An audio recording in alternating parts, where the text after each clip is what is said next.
Good morning, friends. Today's topic is Truth, the Way to God. We all know about the truth. It has been told from the very beginning.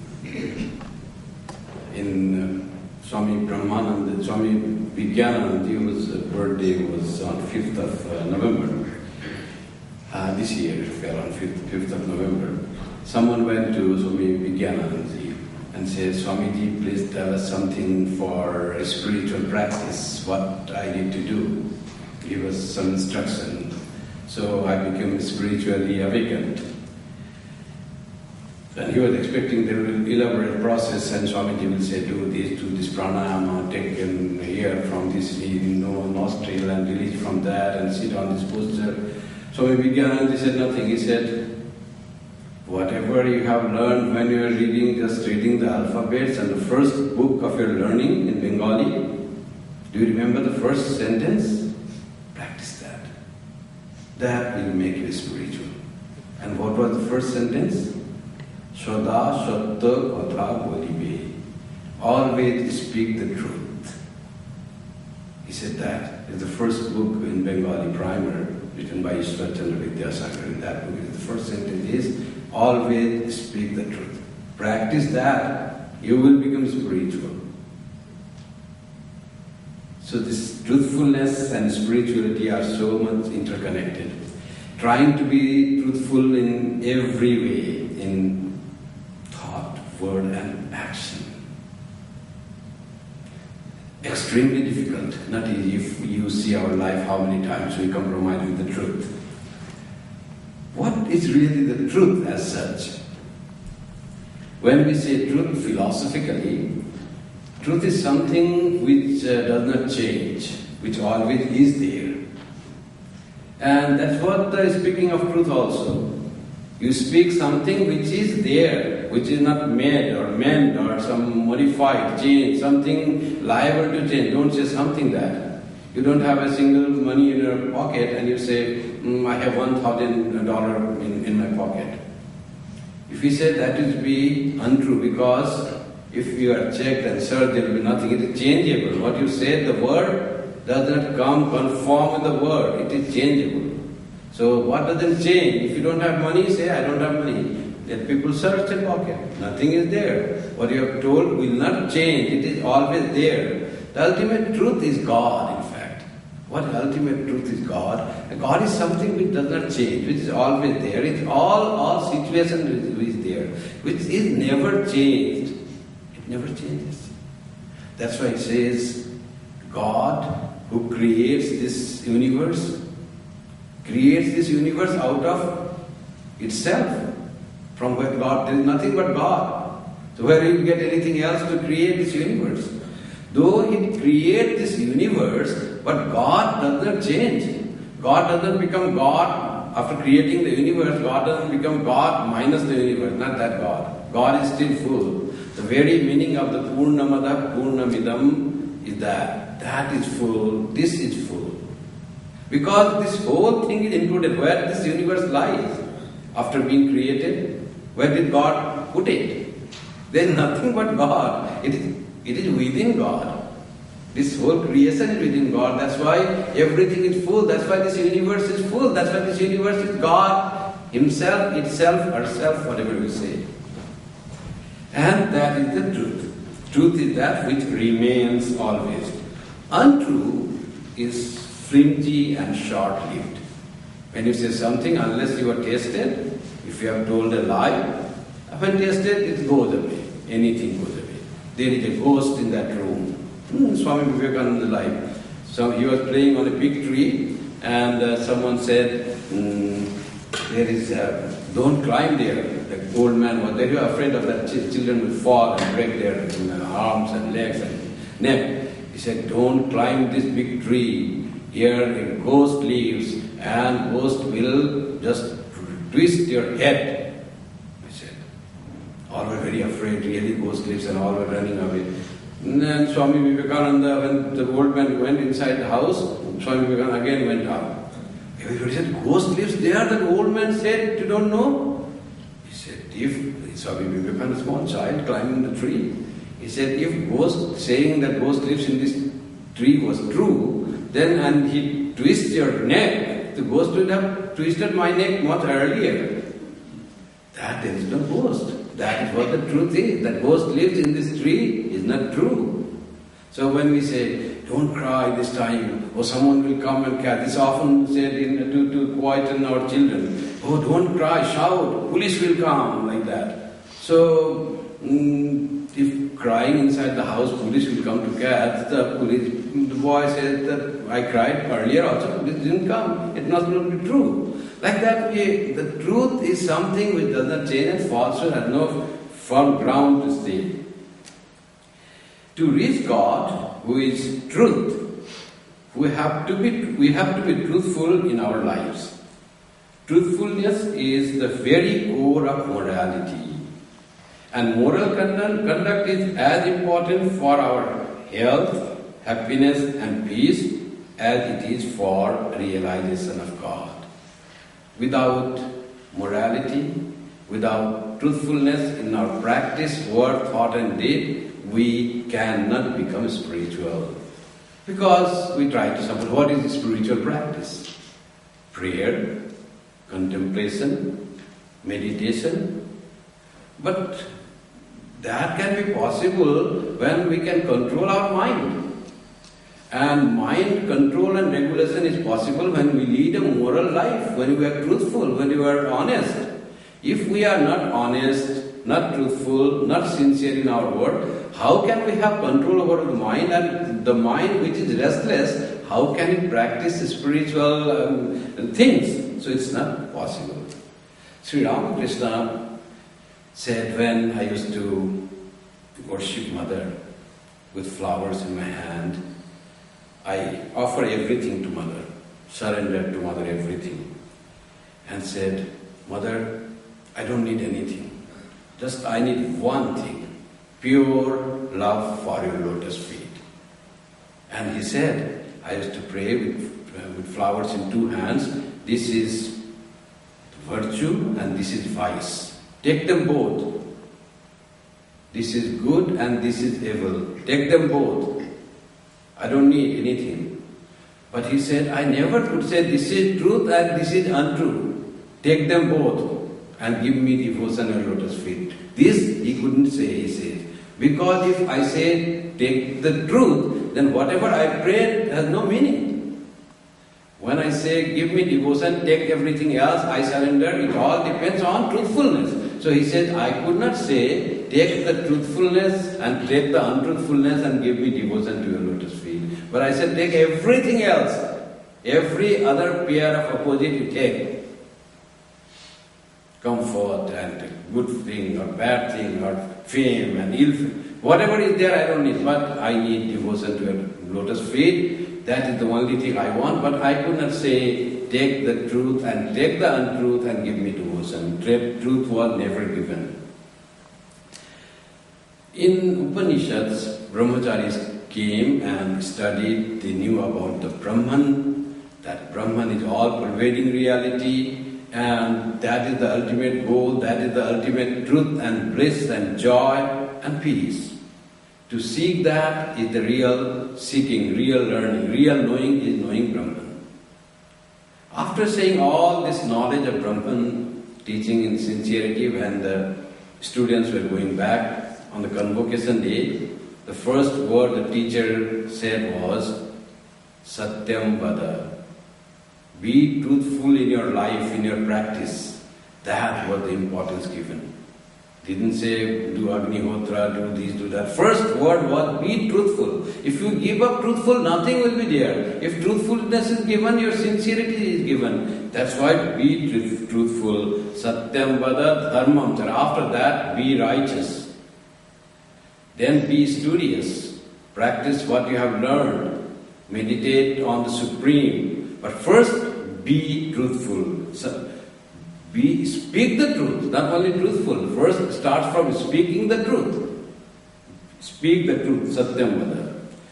Truthfulness is a sign of purity of mind. Only the people with pure mind can be truthful. It is the source of strength, power and inspiration, admiration and simplicity all come from truthfulness. Mark Twain said, if you tell the truth, you don't have to remember anything else. You don't have to make up the things. Be truthful and you are free. The truthfulness gives so much freedom. And untruthfulness will make you make the stories. You have to find out the stories to make. How this truthfulness is important, it gives you admiration and even if you get honor. We have the example of Sri Ramakrishna's father, who was very truthful. He lost everything for the truthfulness. That much sacrifice. To become truthful is not easy. You need to sacrifice a lot in life maybe. But compared to what you gain, that what you lose by being truthful is very insignificant. What you gain is your strength and power. You gain high moral ground. You can hold your head high. That's why Rabindranath says, oh Lord, give me a land where I can hold my head high. That dignity, self-dignity comes from this truthfulness. In the village where Khudiram was living, a poor Brahmin had a small hut to live in, a small land to cultivate. And the landlord knew that he was truthful, very moral. Landlord knew all this, and somehow in a court case he wanted to grab the land of another person by some false case. And he wanted Khudiram to be the witness. Say, you have to be my witness. Khudiram was a very truthful Brahmin. He said, no, I cannot do that. He said, if you could not do that, I will not let you live here.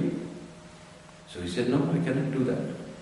And the landlord of that village drove him away from his village, his house, everything was grabbed. He cased another false case against Khudiram now, and he just ousted the Khudiram from the village.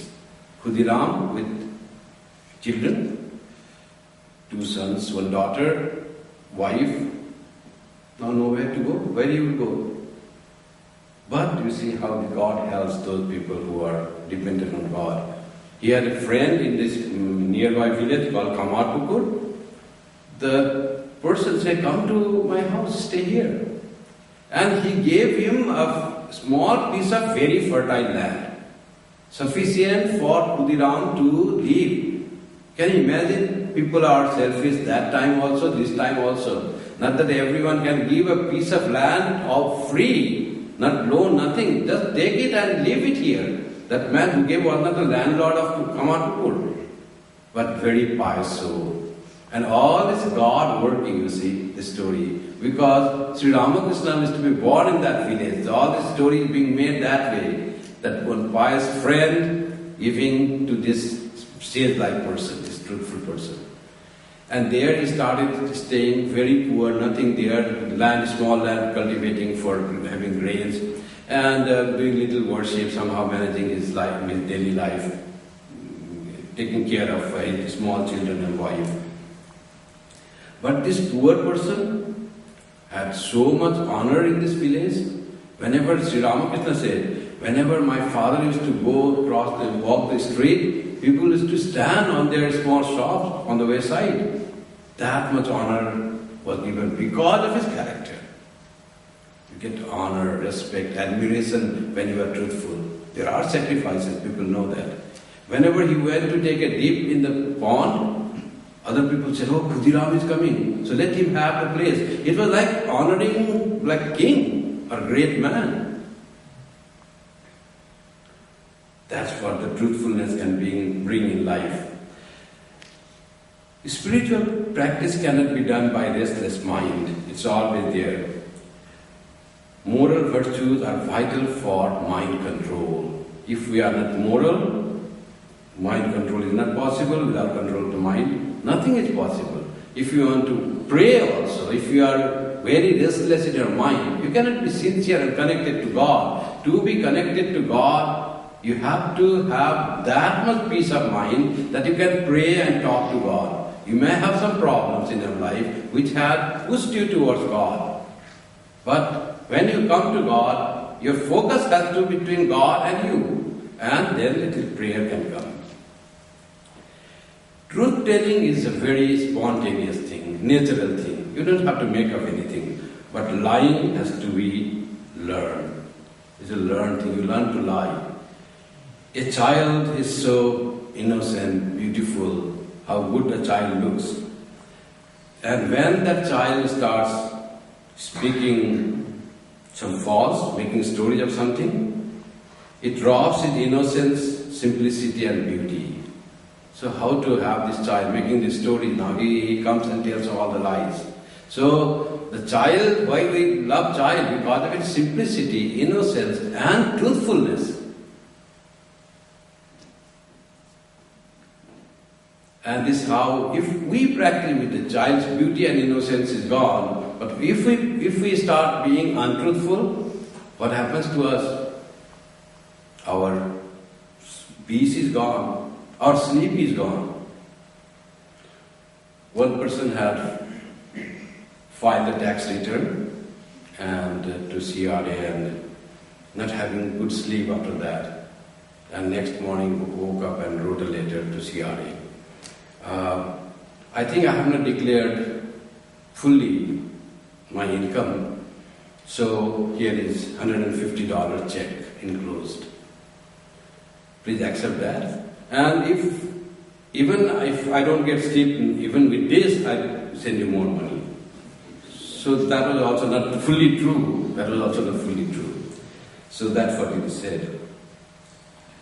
Sri Ramakrishna said that truthfulness in speech is the austerity of this age, Kali Yuga.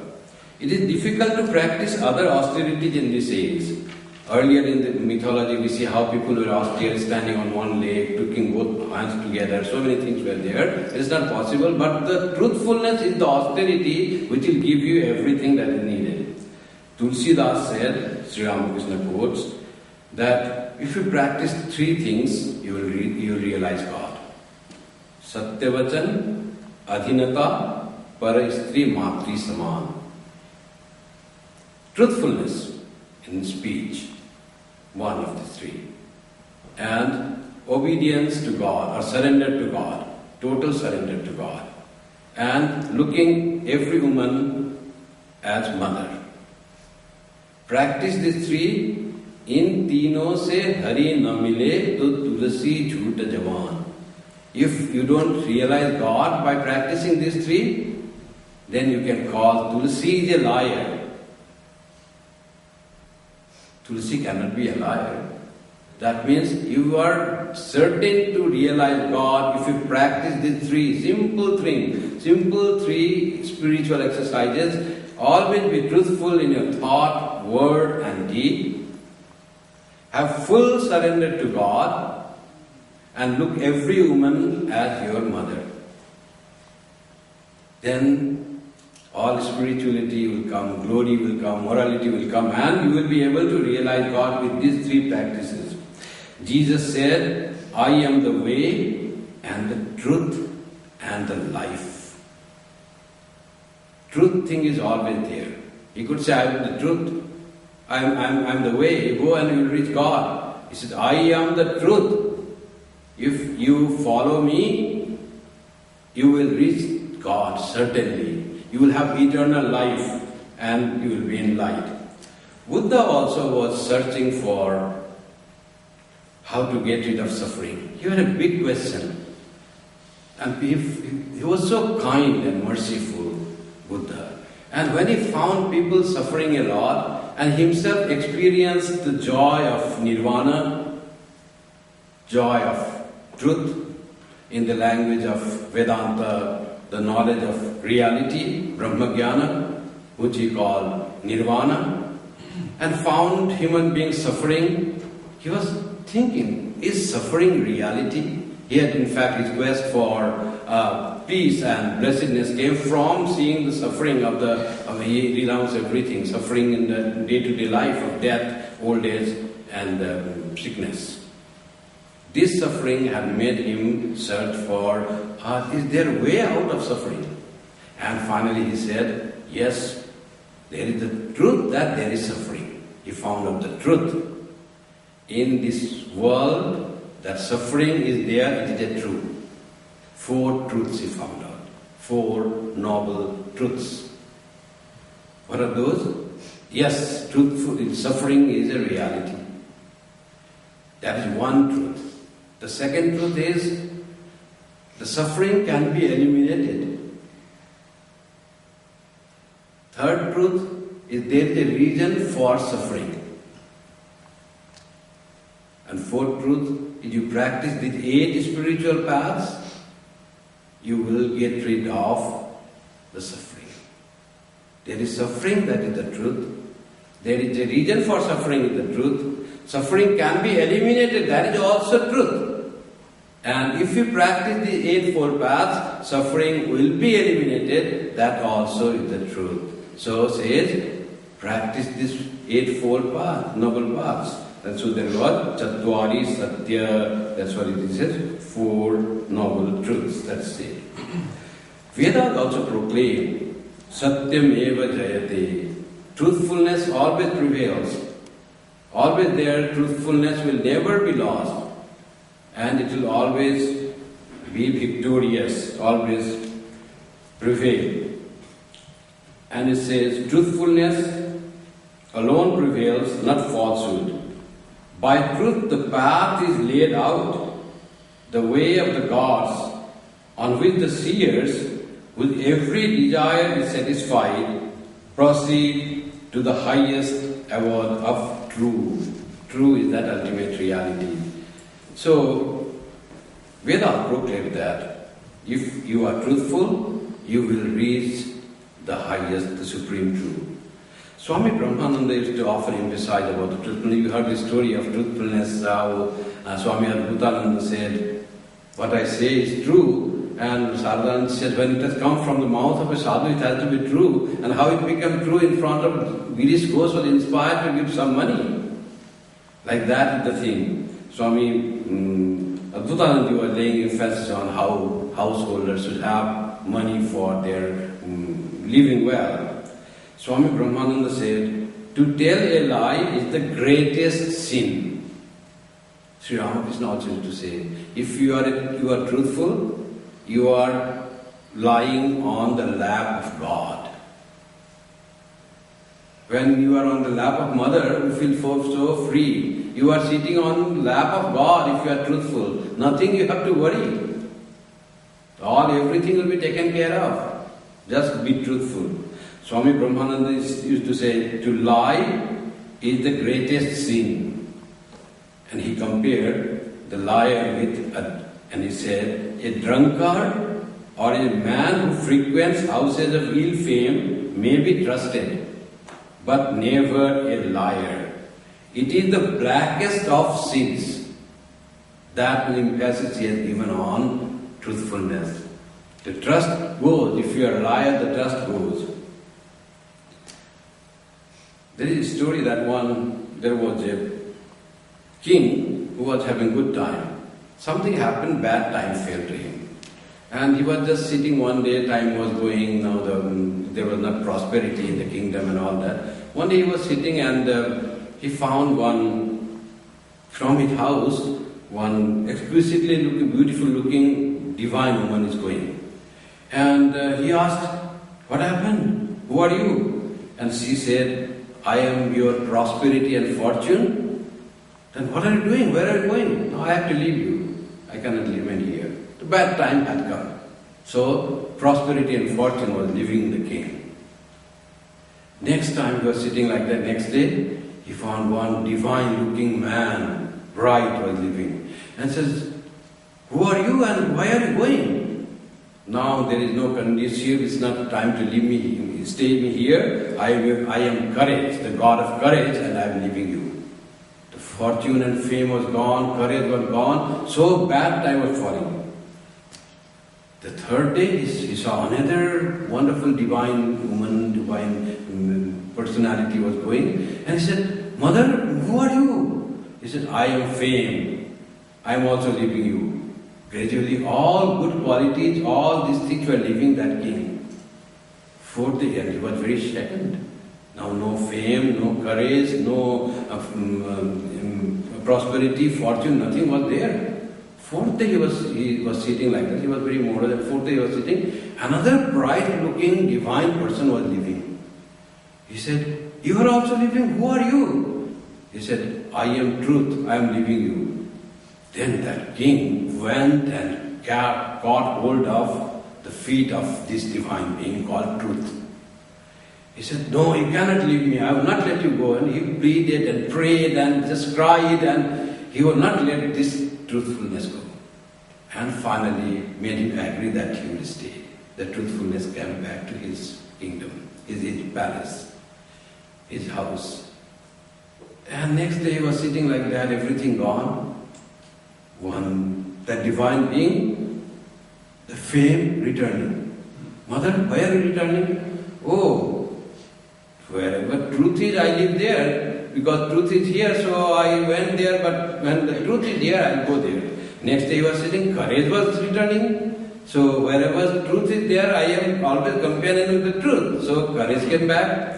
Then slowly, the next time he was sitting, prosperity and fame, the divine being came, and he said, "Because truth is with you, I cannot go away." So wherever truth is there is prosperity and fortune, there is courage, there is fame, and of course truth is always there. So important is the truth. Now the truth in our philosophy is considered to be of three levels, three categories. One truth is that way what we deal in our life, speaking the truth, keeping the words, being sincere and honest in our dealing, all comes out under the truthful practices. So I am truthful. Whatever you see or believe, that you perform. I saw upstairs there was nobody. Was there a person sitting there? Yeah, I was there and saw there is nobody. Truth. You had seen that and you told. One Swami Kripamayananda ji asked Swami Vireshwarananda ji, "Can you go and taste the water of the Ganga, whether it is salty or not?" In Calcutta, because it is close to sea, Bay of Bengal, this water sometimes becomes salty when it is ebb tide. When it's flow tide, it becomes clear, it becomes non-salted, unsalty. So, can you taste it and tell me? Swamiji said, "Swamiji, it's not salty." So he told that. He was truth. He had tasted during the bath. He had done Atmaniyam. He had put some few drops in his mouth. He was true to that. But Swami Kripamayananda had to teach him something more in monastic life. And he said, "I asked you to go and taste and come back." So he got down the steps to the Ganga, tasted the water, came to Swami Kripamayananda and says, "Swamiji, I tasted, it is salty." So, Kripamayananda didn't say anything. Swami Vireshwarananda was truthful. What he was being taught was the next virtue of a monastic life, obedience to the senior monks. He was the abbot head.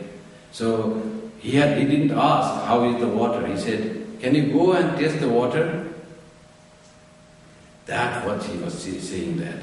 So truth, that's called Vyavaharika Satya, being truthful in our dealing in the world, speaking truth, thinking truth, and behaving in an honest and sincere way. There is another truth called Pratibhashika Satya, which is not true but appears as true. It is like the truth in the dream world. Dream is totally untrue thing. But when we are in the dream, it is very true. Because we are in that state. It is like the truth, that Pratibh, it appears to be true. But it is not true. That's called Pratibhashika Satya. Like seeing silver in mother of pearl. It looks like silver. It's not silver, I know, but it looks like silver. Dream is untrue, but it looks like true. That's called Pratibhashika Satya. Very little existence till you are in that like mirage. When you have not known, Pratibhashika Satya remains. When you are dreaming and you are not aware that you are dreaming, that Pratibhashika Satya remains. It seems like a true. And there is the third level of truth, which is called Paramarthika Satya, eternal truth. Eternal truth is that which never changes, which is always true. In dream, in waking state, and when you are fully awakened like you become Buddha, that truth is always there. And that truth is the truth of the reality. Sri Ramakrishna's life was beset with truthfulness. He said, I surrendered everything to Mother but couldn't surrender the truthfulness. And he was so tuned to this truthfulness that he was always protected by God. Once he plucked a lemon from a neighbor who had asked him to take it. Whenever he goes, he can pluck one lemon. So he plucked and he was coming. Suddenly he found he cannot see the way from very nearby close the neighbor to the Dakshineswari, his room.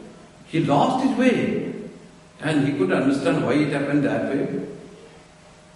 Then what he did, something with lemon, he just threw it away. And then he found the way. It was easy, it was not difficult at all, it was not complicated, just he went there. Next day he learned that the property where the lemon orchard was there, was sold previous day to another person. The owner had changed. He had got permission from the previous owner to take the lemon, but not from the new owner. So taking this thing from it will be not respecting the truth, it will be practicing untruth. So to keep that honesty, that mother helped him. He used to say, whenever if he says something, he has to do it. Once he said somehow he felt that going for nature's call outside in Pine Grove. And next moment he felt no, it really doesn't have any sensation, any feeling. But he said, since I have told, I have to go walk all the way to the Pine Grove and then come back. Because I said that. Word has to be kept. Keeping the words, that is thing. Once he had given words to a person that I will visit your house. Whole day people came, this talk, this thing, and he forgot. At night, almost midnight, he remembered, oh, I had told that person that I would visit you, and I didn't go there. And then he says, everybody will be sleeping, but he said, he called his attendant, Hridaya, and said, Hridaya, we have to go to that person's house. Uncle, Hridaya was his nephew. Uncle, what are you saying? It's midnight and everybody will be sleeping. No, please bring the lantern, light, and we have to go. He walked all the way that night to a neighboring, like a 10 minutes walk, going, and put one foot inside in his property, inside the gate, and said, hello, I have come in your property. Came and said that, people were sleeping, and he came back. Just to keep the words. There cannot be any untruth in any words. That was Sri Ramakrishna's thing. That is our ideal, to be truthful in the words that we give. Swami Vivekananda also said about truthfulness. He says, truth has nothing to pay to the society. Truth has not to pay homage to the society. Truth doesn't depend on what you do. Society has to practice the truth. Society has to pay homage to truth or perish. If society becomes untruthful, it will perish. What binds society, what keeps society is dharma, and the most important part of dharma is truthfulness. In Swami Vivekananda's life, there is a beautiful story. One day, in front of his high officials, the Maharaja of Mysore asked Swami Vivekananda, what do you think of my courtiers? Well, came the bold reply, I think your Highness has a very good heart, but you are unfortunately surrounded by courtiers who are generally flatterers. Courtiers are the same everywhere. And he said in front of all the courtiers that all of them are not good. But the Maharaja protested. My Prime Minister is not such. He is intelligent and trustworthy. But Your Highness, Swami Vivekananda said, the Prime Minister is the one who robs the Maharaja and pays the political agent. He said about Prime Minister also, contradicting the king. Now there are all people, and he was saying that not everyone assembled here is good. All have their selfish interest, and all praise that they shower upon you is just the flattery. It's not sincere, they are not sincere. Swami Vivekananda could read it, even kings could read it, but flattery is something sometimes we just like it. Kings used to like. They know that so much praise. You are like the sun, your glory is never fading, you are immortal. And kings know that all these words are not true, but flattery is something we enjoy. The kings used to enjoy that. But Swami Vivekananda said all they say is not true. Then the Maharaja changed the subject and afterwards warned the Swami to be more discreet in expressing his opinion of the officials. Otherwise, those unscrupulous people might even poison him. Because all they have become angry was taking his care. He told against everyone. That Maharaja was little scared and he didn't want him to be so bold. But the Swami burst out. What? Do you think an honest sannyasin monk is afraid of speaking the truth, even though it may cost him his very life? I can never tell a lie. That was the boldness of Swami Vivekananda. So this truthfulness sometimes may need that much sacrifice. To adhere to truth, you may have to sacrifice everything, but truthfulness is truthfulness. Somebody has to sacrifice whole property, whole house. If you can go that extent, then how can God be farther? You see, for such great act, you are able to sacrifice everything. King Bhartrihari said, let the sages blame or let them praise. Let the goodness of fortune come or let her go wherever she likes. Let death come today or let it come in hundreds of years. He indeed is the steady man who does not move 1 inch from the way of truth. Swami Vivekananda said this. So stand up, men and women, dare to believe in the truth, dare to practice the truth. It is a challenge. Dare to practice the truth. Practice of truthfulness is most important for spiritual progress. Perfect truthfulness in thought, word and deed can alone make the way to God. That's how we have to try to be truthful even in small things, even in our daily dealings. So the more we can be truthful, more will be stronger and more will be nearer to God. And more will be very, you will have self-dignity and self-esteem rising within yourself that I never tell a lie. One gentleman comes here, he was in the army, he was in the Air Force. He said, I never was dishonest army officer or services person. Like that, he can say that now. He was never a dishonest, he never took a bribe. That strength comes when throughout your life, I never tell a lie. I never have a jealousy. Swami Vivekananda, Sister Nivedita said, Swamiji, something, it seems you are jealous. He said, don't meet those persons. He said, Swamiji, she was also very bold, Sister Nivedita, very bold person. She said, Swamiji, it seems that you are jealous of those people. Swami Vivekananda said, I am never jealous. I may have any other defect, but jealousy, not a trace of it I have. So these are the characters that make you strong, having no jealousy, no lying, not being coward, not being untruthful, those things are the things that gives us character, gives us morality, and with perfect moral life leading, spiritual practice become possible and progress in spirituality becomes possible with the practice of truthfulness and other moral qualities. Thank you.